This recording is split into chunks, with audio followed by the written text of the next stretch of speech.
আপনার কি মনে পড়ে ছোটবেলার সেই লম্বা গরমের ছুটিগুলো? মনে হতো যেন সময় আর শেষই হতে চায় না।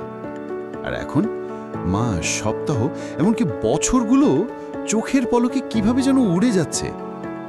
আপনি একা নন, প্রায় প্রত্যেক প্রাপ্তবয়স্ক মানুষই এটা অনুভব করে। কিন্তু আপনি জানেন কি, এটা শুধু আপনার মনের ভুল নয়, এর পেছনে রয়েছে অবাক করা বিজ্ঞান। সময় দ্রুত মনে হওয়ার প্রথম কারণটি লুকিয়ে আছে সাধারণ গণিতে।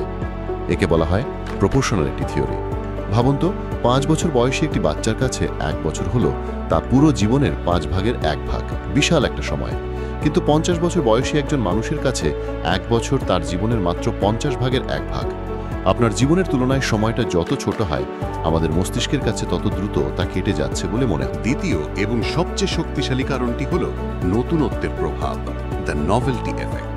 আমাদের মস্তিষ্ক একটি বায়োগ্রাফিক্যাল আর্কাইভের মতো।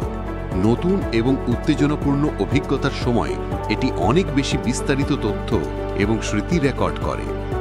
ছোটবেলায় আমাদের জন্য সবকিছুই নতুন থাকে, তাই আমাদের মস্তিষ্কের আর্কাইভ দ্রুত নতুন স্মৃতিতে ভরে যায় আর সময়টা দীর্ঘ মনে হয়।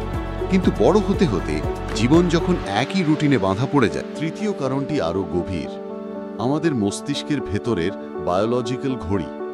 বিজ্ঞানীরা মনে করেন বয়সের সাথে সাথে আমাদের মস্তিষ্কের ডোপামিন অর্থাৎ ডোপামিন প্রক্রিয়াকরণ ধীর হয়ে যায়। এই ডোপামিন আমাদের ভেতরের সময়ের অনুভূতিকে নিয়ন্ত্রণ করে। আমাদের ভেতরের ঘড়ির টিকটিক শব্দ যখন ধীর হয়ে যায়, তখন বাইরের পৃথিবীর ঘড়িকে অনেক বেশি দ্রুত মনে হতে থাকে। তাহলে সময়কে ধীর করার উপায় কি? এর একমাত্র উপায় হলো জীবনের নতুনত্ব যোগ করা। আপনাকে দেশ বিদেশ ঘুরতে হবে এমন নয়, নতুন একটি রাস্তা দিয়ে বাড়ি ফিরুন, নতুন কোনো শখ তৈরি করুন, নতুন মানুষের সাথে পরিচিত হন।